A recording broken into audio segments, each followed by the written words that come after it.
Oh no, that door is not locked. I watched that woman just waltz right through. Let me in right now or I swear to— As a kid, my first video game experience was when my parents got me a Game Boy Advance when I was 5. I would lay on the couch sideways to be under the lamp so I could actually see the game because otherwise it was like playing nothing. My parents eventually got me that big bulky light add-on so I wouldn't have to look like a moth whenever I wanted to play Super Circuit. Those were classic childhood days I look back on fondly. It's weird how technology was so good, but also straight up crap. You can't see the games because the screen is too dark? I don't know, here's a tiny light bulb. I played mainstream games like Pokemon and Mario and Kirby, but my parents also got me really random games they probably just found in the clearance bin at the store, which made for a mix of some interesting gaming experiences. And I kinda wanted to relive the glory days and see if the games actually were like I remember. So I replayed a bunch of them, and here's what happened. First game, Powerpuff Girls Battle Hymn for the Game Boy Color. I didn't have a Game Boy Color, so I got to play it on my Game Boy Advance SP with half the cartridge sticking out. I also don't remember being able to get past the first stage and just replay the first screen all the time. Granted, as a kid, I loved the feeling of starting a new game and would always restart a Pokemon file because I liked the clean slate feeling. So I was like, maybe I never got too far because of similar reasoning.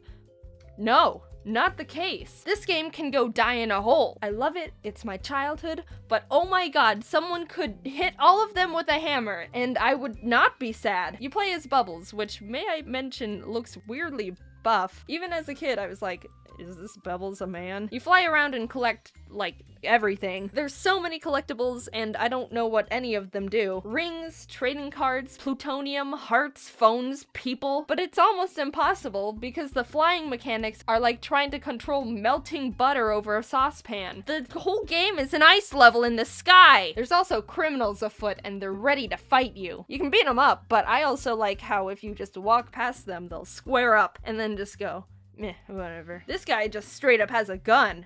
Alright, who gave the nerd a gun?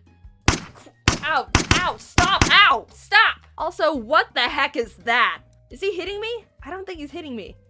I think he's just spinning angrily. Anyway, this game is bullcrap. The levels are huge and way too open for the screen size, so you get lost. Moving around is a nightmare. Things you need to do to progress are cryptic as heck. The first level, you've got to find a key after rescuing Miss Bellum. Where's the key?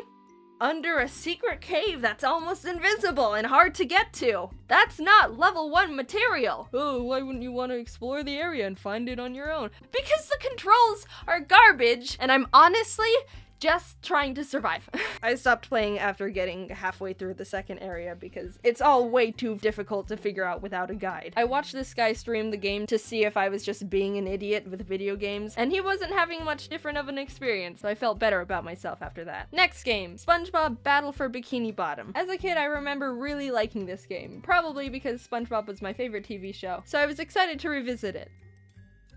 I was shut down real quick. This game's a platformer with a pretty simple plot. Plankton made a bunch of robots to steal a Krabby Patty formula, but forgot to set the obey Plankton lever to on, and why bother just flipping it to obey when it's already down anyway? So now there's robots all over the place, not obeying anyone, and SpongeBob needs to do something about it because Mr. Krabs says they're scaring away me customers. But the thing is, the robots are kinda harmless. They just ponder around and do nothing necessarily evil. Even when you bump into them, they're like, oh, pardon me. This robot can't harm you. This big guy wouldn't hurt a fly. This one takes you to where you need to go. I don't see much of an issue here other than the fact there's just robots walking around.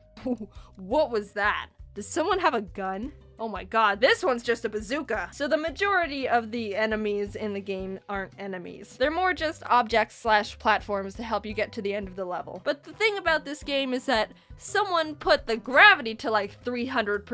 SpongeBob can't jump high or far enough to cover almost any ground, so most of the time you have to redo a bunch of stuff because if you don't wait until the last little pixel of the platform, then you ain't making that jump. It's so tedious and adds a bunch of frustration to the game, not to mention the robots you're supposed to jump or stand on move so slow, and most of the time when you get to them, they're moving the opposite direction, so you have to wait for them to slowly float all the way back to you a decade later, only for you to miss the jump because the gravity is bricks! I played through the whole game, and the amount of times I died because I couldn't see the next platform, or had to take leaps of faith, or even just got hit with bullets out of nowhere was torture. Just move the camera, you're making me dizzy. Zoom the camera, I don't know where I'm...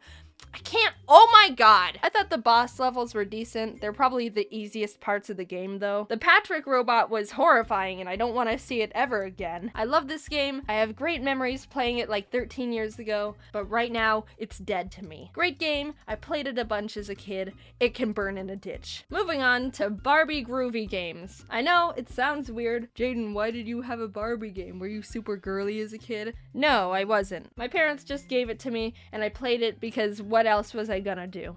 Not play it? Unlike the other games I've talked about so far, this one's just a bunch of Barbie-themed mini-games. Tic-tac-toe, draughts, which is a fancy word for saying checkers, this weird horse racing version of Hangman, Connect 4. Fun fact about me, I will always lose at Connect 4. I think what happens is I just get too focused on what I'm doing to notice the other person winning. I suck at Connect 4 and I'm proud. There's a bunch of other games on there, some suck more than others, but the one I remember the most as a kid was Barbie's version of Snake. Conga line. I'm not joking. They took Snake and were like, but what if instead of a snake eating apples, it's a bunch of Barbies dancing in a conga line? And they can like pick up Barbies along the way to make a longer line. I love this game. It's stupid and hilarious, and I can't get enough of it. Look at those moves! They are having the time of their life in this bedroom, I think. Also, when you miss one of the girls, it becomes a weird, like, cult dance. Imagine that scenario right there in real life. That's terrifying, and I want it to be real. So the Barbie game was pretty fun. I lost at most of the other games against Teresa, but we don't need to talk about that. It's one of those pick up and put down wherever you want kind of games, and I understand why I liked it as a kid. Finally, we've gotten to the last game. This one's a bit different because it's a plug and play game. I had a couple of these as a kid. The SpongeBob plug and play and the Nicktoons plug and play. And also the Disney one, but I didn't like that one as much. The Nicktoons plug and play was my favorite as a kid, so I wanted to replay that one. There's a Fairly Odd Parents game that's kind of just Pac-Man, Jimmy Neutron game with ladders and aliens, it's alright. A SpongeBob board game thing you can play with friends. But the games that I wanted to talk about are the Rocket Power one and the other SpongeBob game. There's two, and this is the better one. I loved the Rocket Power one, and would mainly play the plug and play just for this game specifically. It's basically a top-down scroll game where you avoid obstacles, go through flags, and grab collectibles for points. But that wasn't my favorite aspect of the game. I liked this part.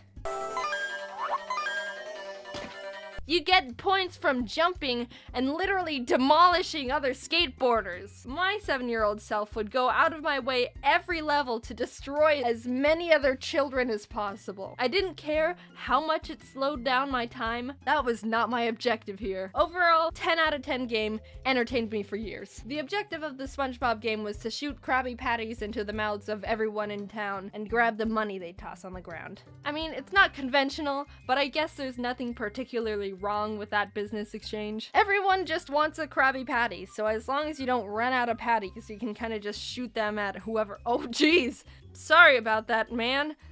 I didn't. Alright, besides that guy, you can just shoot them at. Oh no! Is that kid dead? What happened there? I mean, he looked not too upset about the fact I just popped his balloon while he was dangling 15 feet in the air. I guess the world moves on. I'll just not think about it and keep doing this Krabby Patty stuff. Alright, cool. It didn't hinder me at all in the end. It was for the greater good. Another 10 out of 10 game. That was my nostalgic trip down weird video game lane. It was surprisingly fun and also not fun to revisit these old